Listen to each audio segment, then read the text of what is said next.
라디오에 물어보세요.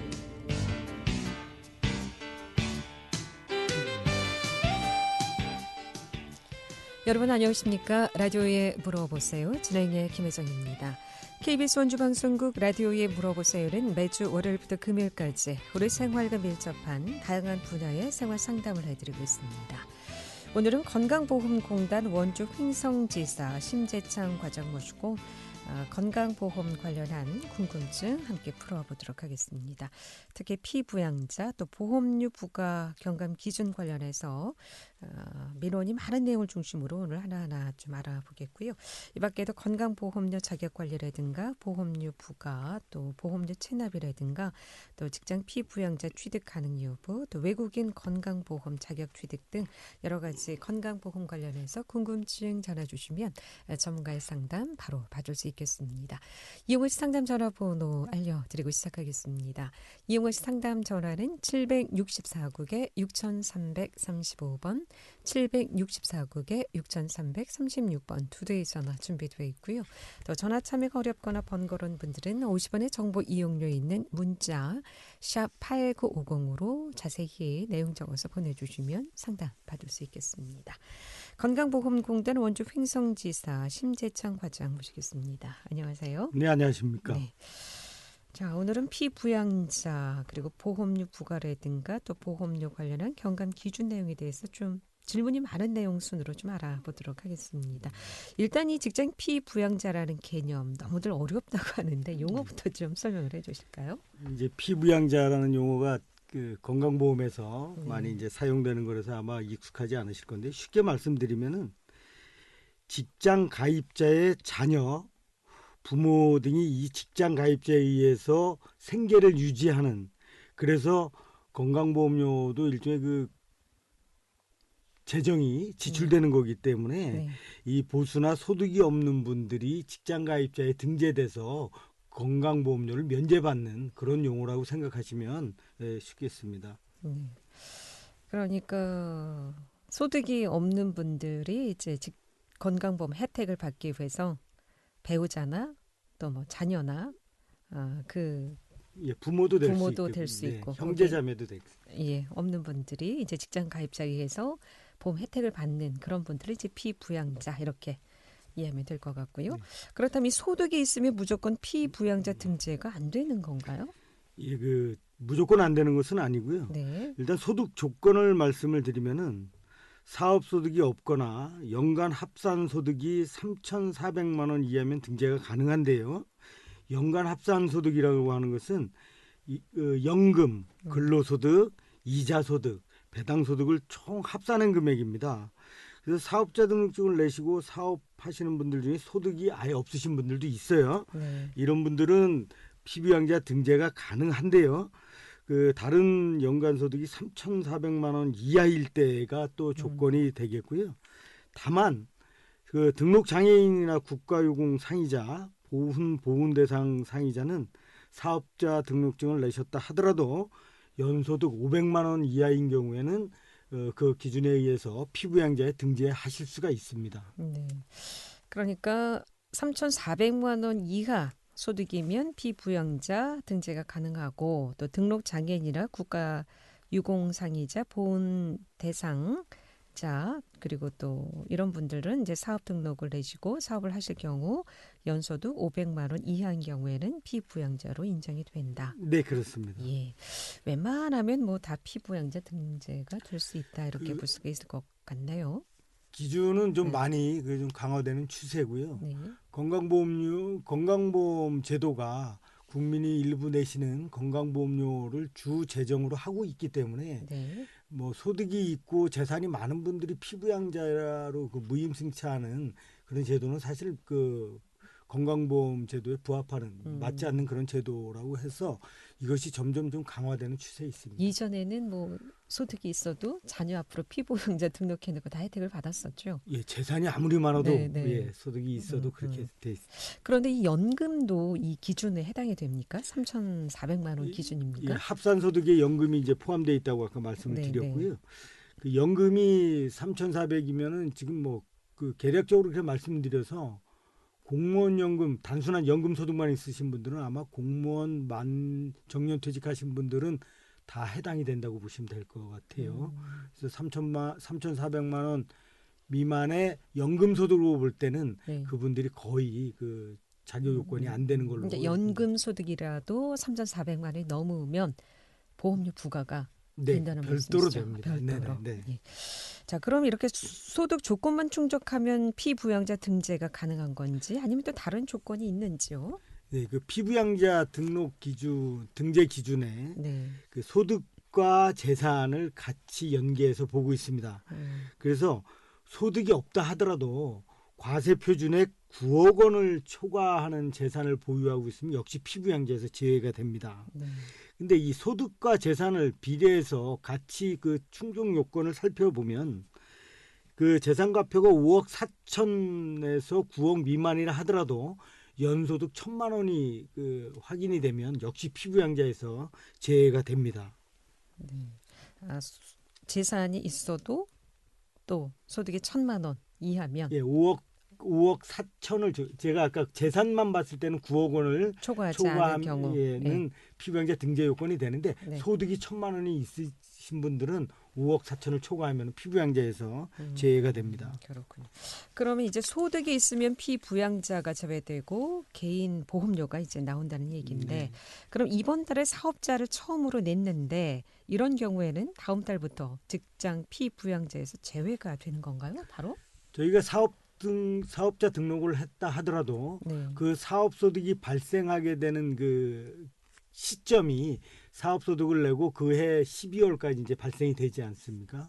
근데 그거는 확정소득이 아니기 때문에 저희가 그 종합소득세 신고를 국세청에 그 다음에 그 5월 달에 신고를 하게 돼 있습니다. 그럼 6월 중에 확정이 되죠. 그래서 그 확정된 소득을 가지고 전년도에 확정된 소득을 가지고 그 다음에 저희가 그 보험료를 산정을 하기 때문에 이번 달에 사업자 등록증을 냈더라도 그 보험료는 그 소득에 대한 보험료는 내년 11월 돼야 저희가 반영을 하고 있습니다. 네. 그럼 만약에 3월에 사업자 등록을 내고 5월 같은 경우 이제 사업 소득세 신고를 하게 되면 별로 수입이 없지 않습니까? 이런 경우에 그럼 내년 11월부터 그럼 적용이 된다는 얘기인가요? 네, 그렇죠. 종합소득세 신고 기준이 올해 3월 달에 냈다 하더라도 올해 소득에 대한 거는 5월 달에 신고하지 않습니다.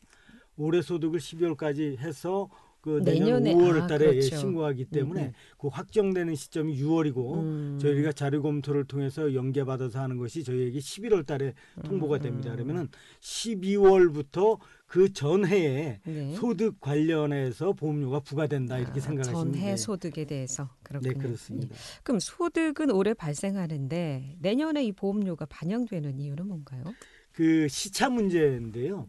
저희가 이제 그 행정기관이 아니죠. 더군다나 그 소득에 대한 것은 국세청에서도 그 아까 말씀드렸다시피 다음에 5월 달에 전년도 소득을 확정하기 때문에 세금을 부과하기 위한 그 저희도 그 아까 과세 표준이라는 그런 그 용어도 썼습니다마는 그 과세를 하기 위한 표준액 소득을 산정하는 것이 다음에 5월 달에 확정이 되기 때문에 저희 보험료도 그에 따라서 그 다음 해에 반영이 되고 있습니다. 올해 사업을 시작하면 이제 내년 11월쯤에 보험료를 이제 그때부터 낸다 이렇게 네네, 생각하시면 그렇습니다. 되겠군요. 네네. 예. 자, 그럼 앞에서 등록 장애에는 예외 사항이 발생한다고 말씀하셨는데 예를 들어 직장 가입자의 어머니가 등록 장애인이고 사업소득이 연간 합계액 500만 원 이하인 경우에 그럼 피부양자 등재가 가능할까요? 네, 그렇습니다. 말씀드린 대로 등록장애인이거나 국가유공 상이자의 경우에는 사업자 등록을 해놓고 소득이 발생했다 하더라도 연간 합계액이 500만 원이 넘지 않으면 피부양자로 인정이 됩니다. 다만 직장가입자의 아버님이 등록장애인이 아닌데 별도로 사업자 소득을 하고 계신다면 피부양자 등재에서는 제외되는데요. 일단 피부양자라고 하는 것이 제가 아까 그 부양의 의무를 말씀을 드렸기 때문에 1차적 부양의 의무는 배우자에게 있습니다. 그래서 이런 경우에 배우자가 사업소득이 발생되면 그 배우자도 그 피부양자로 자녀한테 피부양자로 올라갈 수가 없습니다. 그러니까 배우자 소득을 같이 본다는 얘기죠. 네, 그렇습니다. 그렇다면 네. 왜 배우자의 소득을 같이 보게 됩니까? 그 배우자의 소득이라고 하는 것은 사실 그분 한 분의 소득이라고 보지는 않거든요. 공동 네. 그 경제 그 개념에 의해서 네. 가족 전체 소득을 담당하는 경우가 많기 때문에 부부간에 한 분만이라도 사업자 등록이 돼 있었고 사업 소득이 발생했다라면 그 배우자도 역시 피부양자에서 제외되고 있습니다. 그럼 앞서 이제 뭐 9억 원 이하 이런 경우에도 부부 합산 네, 재산. 맞습니다. 예. 라디오에 물어보세요. 오늘은 건강보험공단 원주 횡성지사 심재창 과장 모시고 건강보험 관련해서 궁금증 상담하고 있습니다. 건강보험 관련한 궁금증 전화 주시면 상담 받을 수 있겠고요. 특히 외국인 건강보험 자격 취득이라든가 또 건강검진 안내 등 건강보험 관련해서 전화 주시면 지금 상담 받을 수 있겠습니다. 이용을 상담 전화 764국에 6335번, 764국에 6336번 두 대의 전화 준비되어 있습니다. 함께하고 계신 지금 시각 11시 18분 접어들고 있습니다.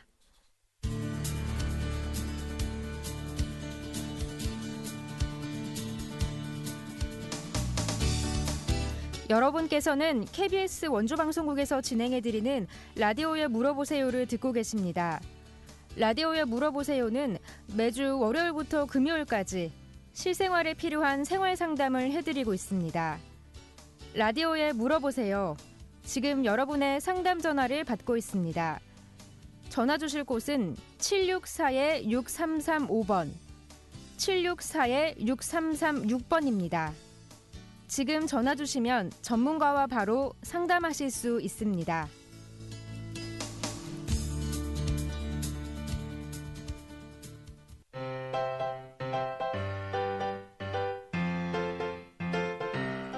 건강정보와 생활정보를 전문가가 직접 상담해드리는 라디오에 물어보세요는 매일 11시 5분부터 40분까지 생방송으로 진행됩니다.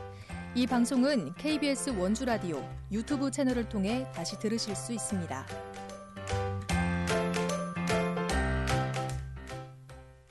네, 라디오에 물어보세요. 오늘은 건강보험료, 또 건강보험, 건강검진 뭐 여러 가지 좋습니다. 지금 전화 주시면 상담 받을 수 있겠습니다. 이용을 상담 전화 764국에 6335번, 764국에 6336번 두 대의 전화 준비되어 있습니다. 자, 앞서 이제 배우자의 소득 같이 본다고 네. 예, 여기까지 말씀 나눠봤고요. 3061번님의 문자 상담입니다. 올해 1월 말로 사업장을 폐업하고 2월에 다시 다른 사업장에 입사를 했는데 지역 보험료가 고지됐습니다. 계속 직장을 다니는데 왜 지역 보험료를 납부해야 하는지요? 네.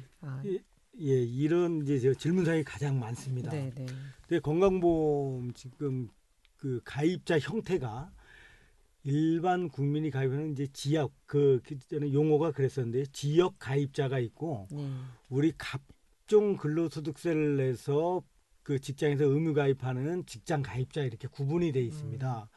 공단은 통합이 됐는데 아직 자격 기준을 이렇게 두 가지로 하고 있기 때문에 매월 일일이 속한 곳에서 이제 보험료를 부과를 하게 되는데요.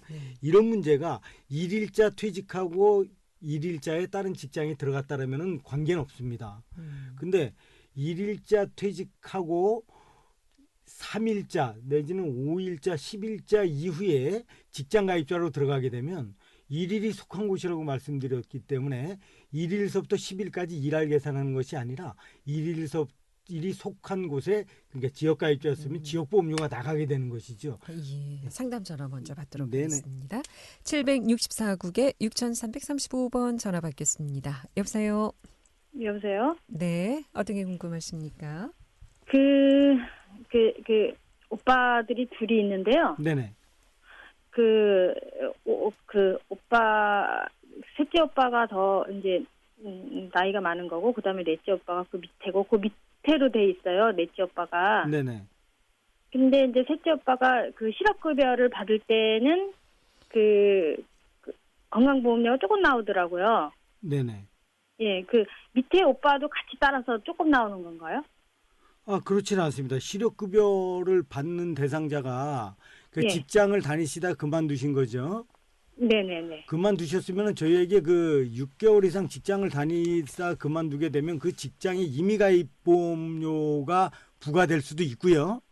예. 그러니까 직장은 그만뒀으되 직장에서 그 냈던 그 보험료들이 있기 때문에 직장 가입자였던 분이 일시적으로 그 직장을 상실하게 돼도 직장 가입자로 편입을 해서 다만 근로자하고 사용자 부담금 합산한 금액이 지역 보험료보다 많을 경우에 저희들이 그 임의가입 보험료로 부과를 해드리는 제도가 있어요. 그런데 실업급여를 탔다고 해서 더 적게 나오고 그러는 것은 아닌데 아마 제가 볼 때는 선생님 말씀 듣기로는 그 직장 가입자였을 때 보험료 아까 그 직장을 그만뒀더라도 일정 기간 동안 저희가 그 임의가입으로 해드린다 그랬잖아요. 그 네. 기간이 지나서 지역가입자로 됐을 때 보험료가 인상되는 것들은 있습니다. 예, 실업급여가 어떤 뭐 그쪽에 그 영향을 미치진 않아요. 그래요? 네네. 그러게 막내 오빠가 이제 소득이 없어요. 근데 셋째 오빠 밑으로 돼 있는데 네네네. 갑자기 예를 들어서 만 원에다가 만 원이 더 올렸어요. 그럼 뭐 100% 오른 거, 150 몇 프로 오른 거야. 그 2만 원이 됐어요. 물론 뭐 조금 내지만 그렇게 갑자기 팍 오를 수 있는 그런 게 있나요? 그 고지서가 지역보험료가 나가 있는 건가요?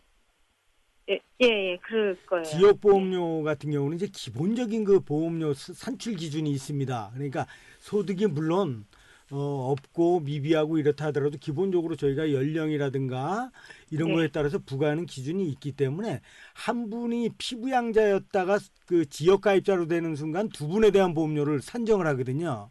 그러니까 직장가입자였을 때는 그 직장가입자의 급여에 따라서 10명이 피부양자가 들어와도 보험료 변동은 없어요.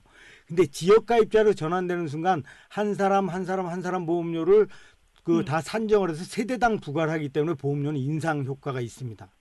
네, 그렇죠. 인상 효과 있더라도 너무 조금이라도 완전히 뭐 만 원에서 2만 원 올랐으니까 엄청 많이 그런 경우가 많죠. 네, 그 많아요. 예를 들어 피부양자가 그 직장 피부양자로 돼 있다 지역으로 들어왔는데 이분이 직장 피부양자로 뭐 가입 조건이 안 될 그 정도는 아니더라도 예를 들어 뭐 재산도 많고 자동차도 있고 그러면은 보험료는 엄청 많이 차이가 날 수가 있습니다. 지역 가입자가.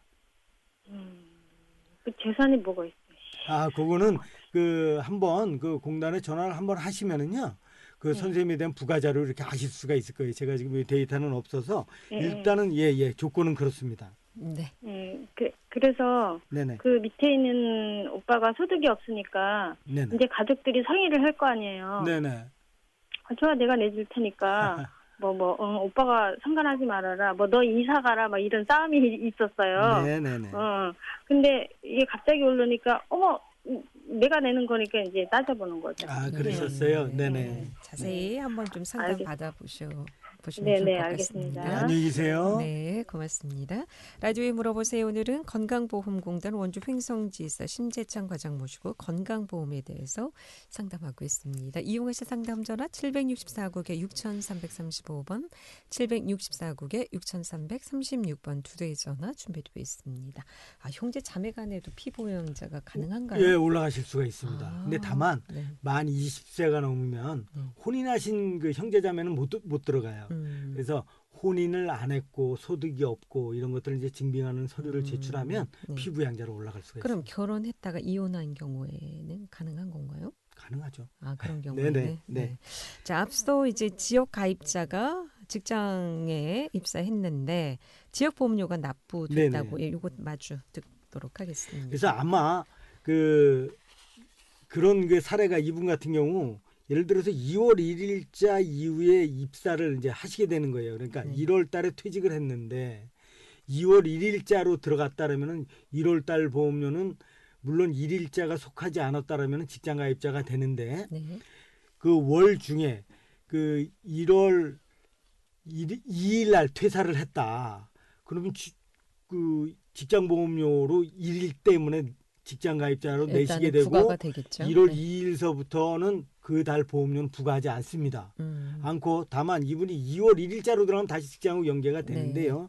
2월 달에 또 2월 1일이 속하지 않은 2월 2, 3일 날 직장 가입자로 들어가셨다라고 하면 2월 달 보험료는 지역 보험료가 부과가 되죠. 그러면 두 번은 부과가 안 됩니다. 그래서 직장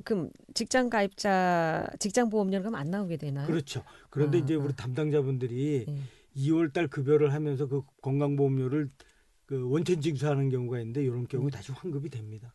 저희한테 납부를 했다라도 저희가 환급해 드리고요. 네. 직장에서도 납부가 잘못된 거 확인되면 환급해 드립니다. 그럼 이런 경우 본인이 신고를 해야 됩니까? 아니면 신고하지 않아도 자동으로 저희가 이제 네. 그 취득일 상실일이 명확하게 자격 DB에 네. 기재가 되기 때문에 그건 저희가 다 확인해서 환급해 드리고 있습니다. 그렇군요. 네네. 예.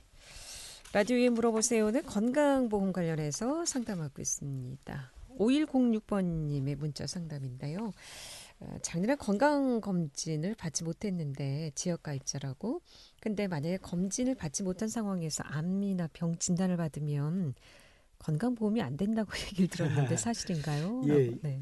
그 제가 그 외람된 말씀인데 어떤 국회의원분한테도 이런 질문을 받았어요. 네.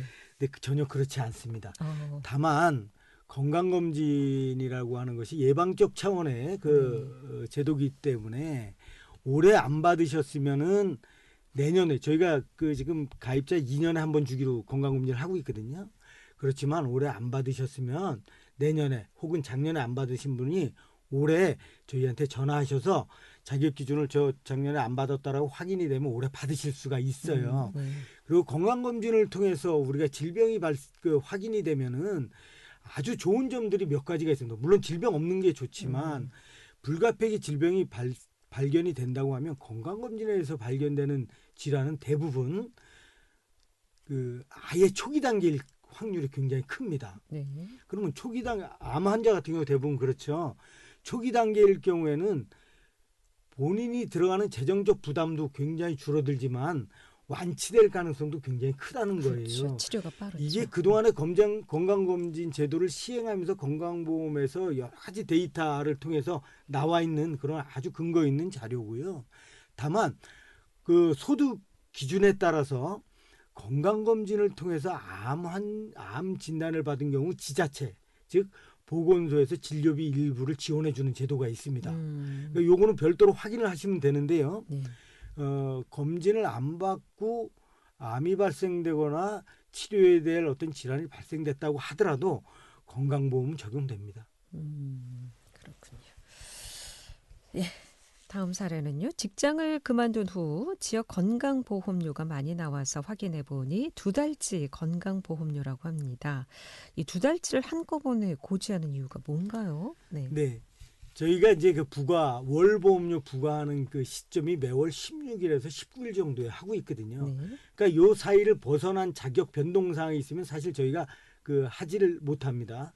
다만 그 16일 이전에 지역 보험료가 발생된 분들이 그 발생이 되면 그 다음 달 보험료에 한 번에 그 2달치가 나가게 되는데요. 여기에는 뭐 가상금이나 이런 건 없고 거기 안내문에도 몇 월 보험료라는 게 나갑니다.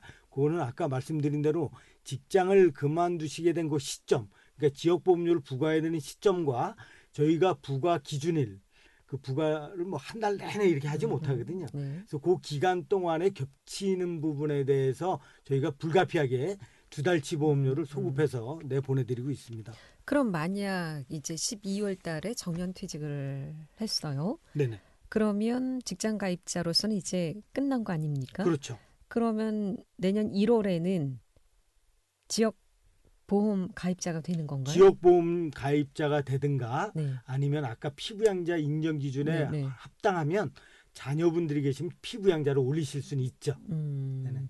그러면 퇴직했어도 그 기준으로 건강보험료가 끝나는 거지 그 다음에 뭐 전달 보험료라고 해서 부과되는 경우는 그런 경우는 없습니다. 없죠. 네네. 직장인들은 그냥 그달 네네 그렇습니다. 예, 그렇군요. 라디오에 물어보세요 함께하고 있습니다. 오늘 건강보험 관련해서 상담하고 있습니다. 11시 31분 지나고 있습니다.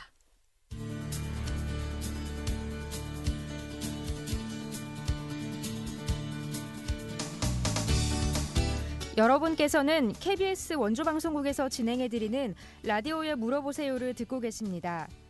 라디오에 물어보세요는 매주 월요일부터 금요일까지 실생활에 필요한 생활 상담을 해드리고 있습니다. 라디오에 물어보세요. 지금 여러분의 상담 전화를 받고 있습니다. 전화 주실 곳은 764-6335번, 764-6336번입니다. 지금 전화 주시면 전문가와 바로 상담하실 수 있습니다.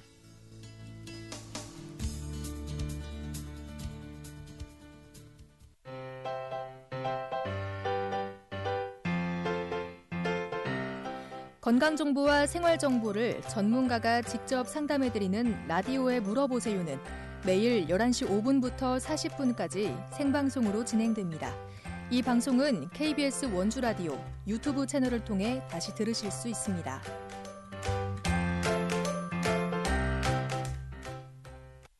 네, 라디오에 물어보세요. 오늘은 건강보험공단 원주 횡성지사 신재창 과장 모시고 건강보험 관련해서 사례별로 알아보고 있습니다. 궁금증 전화 주시면 지금 바로 상담 받을 수 있겠습니다. 이용호 씨 상담 전화 764국에 6335번, 764국에 6336번 두 대의 전화 또는 50원의 정보 이용료 있는 문자 샵 8950으로 상담해 주시면 되겠습니다. 다음 사례는요. 이 경감 종류 중에 농어촌 경감과 농어빈 경감이 있다고 하는데 어떤 차이가 있는지 궁금하시다고요? 네, 그 농어촌 경감은 사업소득이 500만 원 이하, 이것도 이제 사업소득이 그 기준이 됩니다. 사업소득이 500만 원 이하이면서 읍면에 거주하는 걸로 확인될 경우, 지금 이제 시군 통합은 됐습니다만은 기존의 읍면 단위에 거주하시는 분들에 대해서 22%의 퍼센트의 그 건강보험료 경감을 받으실 수가 있습니다. 사업소득이 500만 원 이하라는 점이 기준점이고요. 그 농어업인 경감은 농업 경영체가 있으면서 읍면에 거주할 경우 22%, 농어촌 경감에 추가로 28%. 이건 무슨 말씀이냐면 제가 농어촌에 거주하는 분들은 22%를 경감을 해드린다 그랬죠. 단 사업소득이 500만 원 미만. 근데 농업인이라고 하는 것은 이걸 업으로 농업을 업으로 경영체 등록이 돼 계신 분들은 최대한 50%까지 경감을 받을 수 있는 제도입니다. 그러니까 농사 지으시는 그렇죠. 분들이라고 보면 되겠군요. 그냥 일반적인 농사가 아니라 네. 업으로 다 등록이 돼 있는. 아. 그렇죠. 우리가 장사를 하거나 하는 사업자 등록이 돼 있듯이 네. 농업도 지금은 경영체 등록이 돼 있습니다. 내가 그래서 농업 경영이다라는 것이 입증이 되는 건데요. 읍면에 있는 것이 중요한 건 아니고요. 경영체가 있어야 되는 겁니다. 이것은 있으면서 등본상 주소지가 읍면에 있을 때만 50%까지 경감을 해드린다는 말씀을 드립니다. 그러면은 원주나 횡성 같은 경우 동이잖아요. 뭐 무실동, 네. 단구동 아니면 면이나 읍 지역은 그럼 여기 원주시를 제외한 지역에 해당이 되는 건가요? 예를 들어서 원주시 문막읍, 지정면, 문막읍, 도론면 이렇게 해당이 되는 거죠. 그렇죠. 예. 동 지역은 안 되고. 동 지역은 안 되는 겁니다. 그렇군요. 그러면 경영체 규모가 관계 없습니까? 그 경영체 근무는 읍면에 그 기준이 있습니다. 경영체 등록할 수 있는 기준이 있고요. 거기서 네. 등록을 하는 거기 때문에 그럼 50%까지 네네, 최대 그렇습니다. 경감 받을 수 있다. 네. 그럼 농업인 경감을 받으려면 따로 신청을 해야 됩니까? 예, 그 농어촌 경감은 저희가 주소지별로 한다 그랬지 않습니까? 그리고 네. 사업소득 기준점은 저희들이 확인이 돼서 그건 안 하셔도 되는데 농어촌 경감을 달리 농어업인 경감은 신청을 반드시 하셔야 됩니다. 어디에 그럼 건강보험공단에 신청합니까? 네, 그렇습니다. 그 경영체가 읍면에 있는 것이 중요한 것이 아니라 그랬죠. 아까 제가 주소지도 그쪽으로 돼 있는 거기 때문에 그 예를 들어서 아까 뭐 지역상으로 문막읍에서 농업 경영체를 유지하고 있더라도 일반 주거지가 단계동에 있으면 안 돼요. 그래서 그거는 그 동사무소 경영체 확인서를 발급받아서 건강공단에 신청하시면 저희가 주소지 확인을 해서 경감을 해드리고 있습니다. 근데 내가 직접 경작하는 경우도 있고 소유만 하는 경우도 있지 않습니까? 농어업인 경영체라는 것은 직접 경영하는 것을 하고 있습니다. 그렇군요. 그럼 이 노인 세대 경감도 있다고 하는데 네네. 이 경감 기준은 어떻게 되어 있습니까? 65세 이상 노인이 있는 세대에 대해서 보험료를 경감해 주고 있습니다. 그 요건을 살펴보면은요. 연간 소득이 360만 원 이하. 네. 이하이며 재산 과표 금액이 1억 3,500 이하인 세대를 대상으로 해서 10%에서 30%까지 경감해 드리고 있고요. 여기서 소득 금액은 역시 이자, 배당, 사업, 근로소득, 연금, 기타 소득을 다 합산한 금액입니다. 그래서 그 경감 적용은 소득 금액과 재산 과표 요건이 동시에 충족돼야 되기 때문에 이걸 제가 그 임의적으로 판단해서 나 이 정도 되겠다라고 하시는 분들은 그 공단에 문의하시면 저희들이 그 자료를 통해서 경감 대상을 확인해 드리고 있습니다. 그럼 직장인들도 이런 혜택이 있습니까? 직장인들은 그 지역보험료에 따라서 하는 것이 아니고 네. 근로소득에 하는 것이기 때문에 보험료 변동은 없습니다. 그러니까 뭐 피부양자로 65세 이상 뭐 어머니, 부모님이나 또 남편, 배우자가 이렇게 나이가 있어도 소득과 관련해서 보험료가 부과되니까 이 혜택은 없다. 경감 혜택. 건강보험료는 변동은 없고요. 네. 다만 이제 연말에 연말정산시. 네네 그렇죠. 그럼 한부모 세대에게도 이 보험료 경감이 있습니까? 네, 저희가 조선가정 세대라고 하는데요. 네. 직계비속이 연령이 모두 21세 미만이거나 초과하더라도 군복무, 네. 학생, 실질적으로 이제 소득에 종사할 수 없는 그런 대상이라고 하면 보험료를 경감해드리고 있고요. 네. 역시 이것도 재산 기준에 따라서 10%에서 30%의 경감을 적용하고 있습니다. 그러니까 모든 건강보험료는 재산, 소득 기준이 된다. 그렇죠. 그러니까 아까 말씀드린 직장을 제외한 모든 지역가입자는 아직까지 부과 기준이 네. 소득과 재산 비례 그 보험료 부과 방식이기 때문에 그렇습니다. 그렇군요. 그럼 이제 독촉 고지서로 연체금을 납부했는데 왜 연체금이 또 나온다고 하는데 이런 경우가 있습니까? 많이 봤죠. 많이 봤는데 저희가 중복해서 나가는 것은 아니고요. 네. 아까 말씀드린 대로 저희가 보험료 부과가 15일에서 19일 사이에서 이루어지지 않습니까? 네. 근데 보험료 납부일은 그 다음 달 10일이에요. 10일인데 10일 이후에 내신 분들은 그전 고지서 가지고 내시게 되는 거죠. 근데 지금 보험 그 연체료 그 산정 방식이 과거에는 한 달 내에 납기 이내 못 내면 한 달치를 냈어요. 연체금을. 그 건강보험료 비례한 한 달치 연체를 냈는데 지금은 하루 늦게 내면 하루치만 계산되고요.